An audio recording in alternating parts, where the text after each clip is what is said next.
Hey Europe, remember that time you were super reliant on Russia for energy? Yeah, it wasn't that long ago, was it? For years you were practically glued to Russian energy supplies, and it seemed like a match made in heaven. Or was it? Yeah, awkward. For decades Europe got cozy with Russia, buying up their natural gas like it was going out of style. It was almost like a love affair, with Europe swooning over the cheap and abundant gas that Russia had to offer. But as with all affairs, there were some serious red flags. I mean, we're talking 40% of their total gas imports. That's a huge chunk of energy coming from just one source. Imagine if 40% of your diet came from just one type of food. It might be delicious at first, but eventually, you'd start to see the downsides. Germany, those guys were really into it. 55% of their gas came straight from Russia. They were the poster child for this energy relationship, fully committed and deeply invested. But as we all know, putting all your eggs in one basket can be risky. Talk about putting all your eggs in one very unstable basket. The problem with relying so heavily on one supplier is that it leaves you incredibly vulnerable. If something goes wrong, you're left scrambling to find alternatives.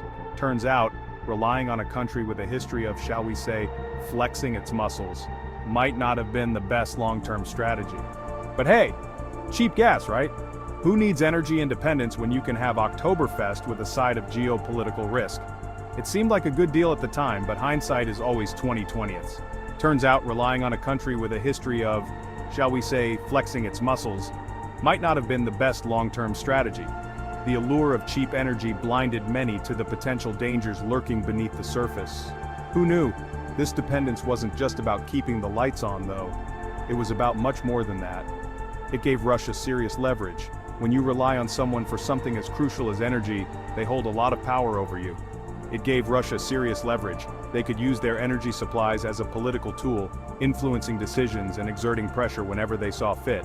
It was like having a friend who always pays for gas and then uses it to guilt-trip you into watching endless hours of Russian dashcam videos. Like that friend who always pays for gas and then uses it to guilt-trip you into watching endless hours of Russian dashcam videos. Not fun.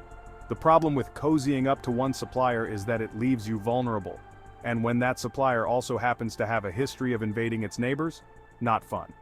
The problem with cozying up to one supplier is that it leaves you vulnerable. If that supplier decides to cut you off, you're in big trouble.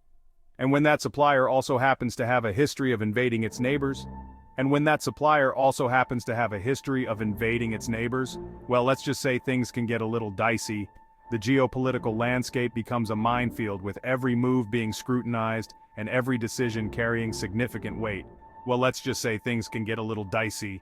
The tension in international relations can escalate quickly, and before you know it, you're caught in a web of political maneuvering and strategic games. It's a high-stakes game, and the consequences can be severe.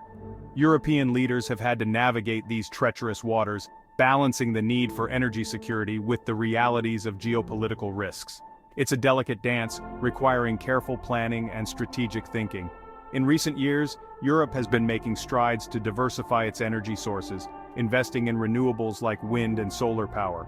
These efforts are aimed at reducing dependence on any single supplier and increasing energy security.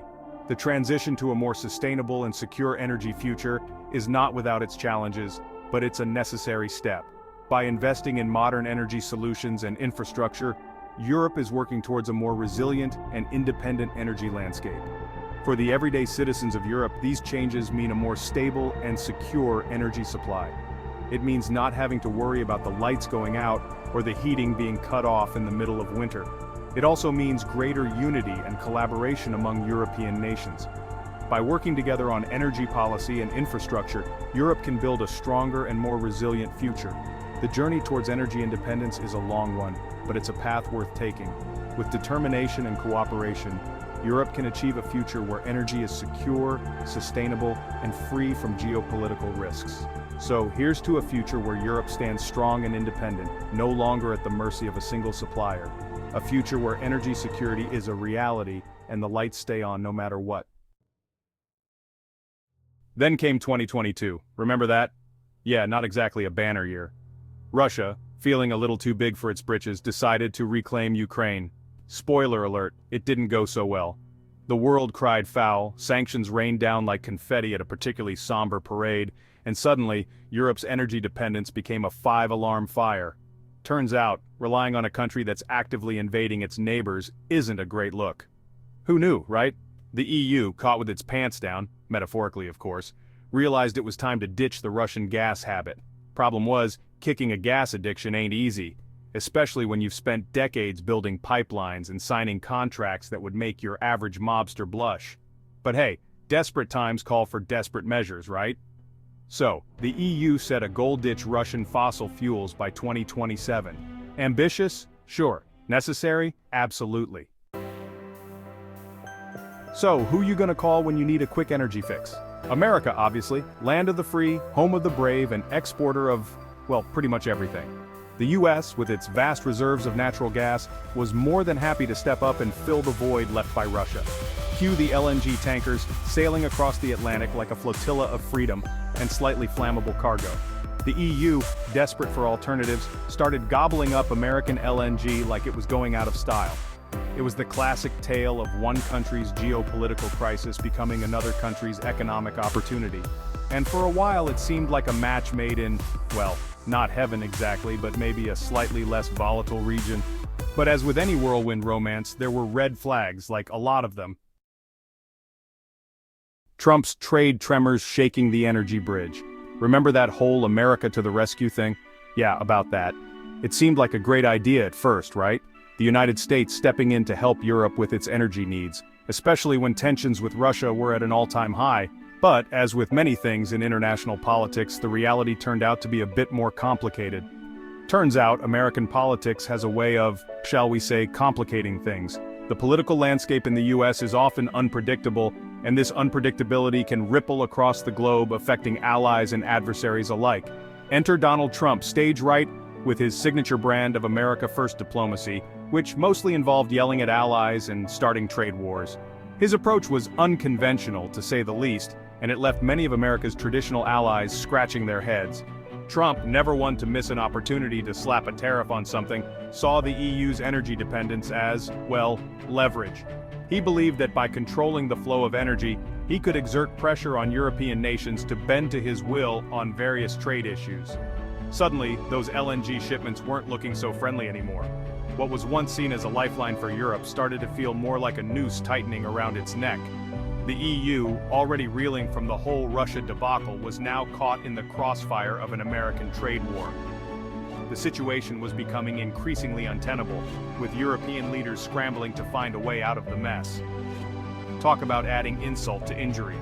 The European Union was already dealing with skyrocketing gas prices and an unstable energy market, and now they had to contend with the whims of American politics. The message was clear: American energy security came with a price tag, and that price tag wasn't just financial, it was also political. The EU had to weigh the cost of relying on a partner who could change the rules of the game at any moment, and that price tag could change on a whim, depending on the latest tweet storm from the White House.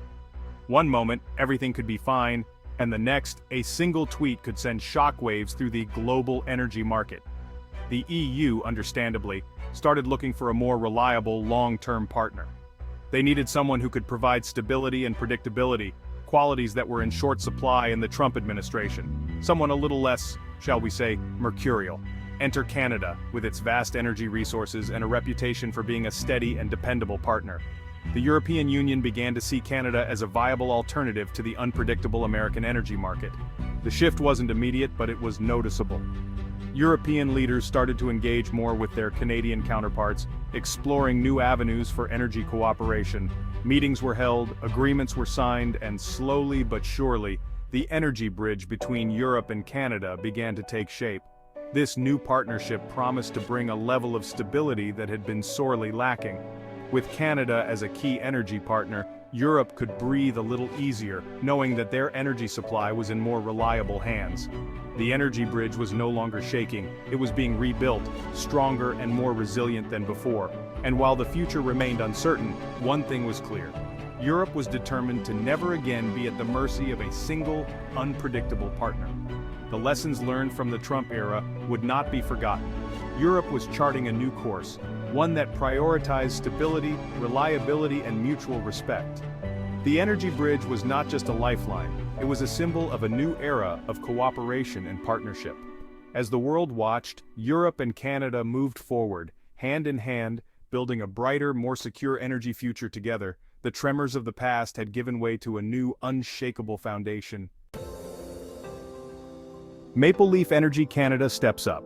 Enter Canada, stage left, looking sensible and apologetic as always. With its iconic maple leaf flag fluttering in the breeze, Canada steps into the spotlight, ready to make a significant impact on the global stage. You know, Canada, that friendly neighbor to the north, with a penchant for politeness and an abundance of natural resources.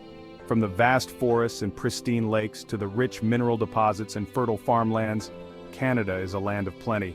Its citizens, known for their friendliness and hospitality, embody the spirit of this great nation.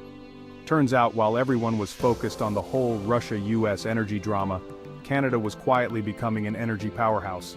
The country has been steadily ramping up its energy production capabilities, investing in state-of-the-art technology and infrastructure to harness its abundant natural resources. With its vast reserves of oil and gas, Canada had the potential to be a major player in the global energy market. The country's energy sector is a well-oiled machine, with extensive networks of pipelines, refineries, and export terminals, ensuring a steady supply of energy to both domestic and international markets. And unlike some countries, Russia-Canada had a pretty good track record of, not invading its neighbors. Instead, Canada has focused on building strong, peaceful relationships with its neighbors, fostering a sense of security and stability in the region. The EU, desperate for a reliable energy supplier, saw an opportunity. With the ongoing geopolitical tensions and the need to reduce dependency on less stable regions, the European Union turned its gaze towards Canada.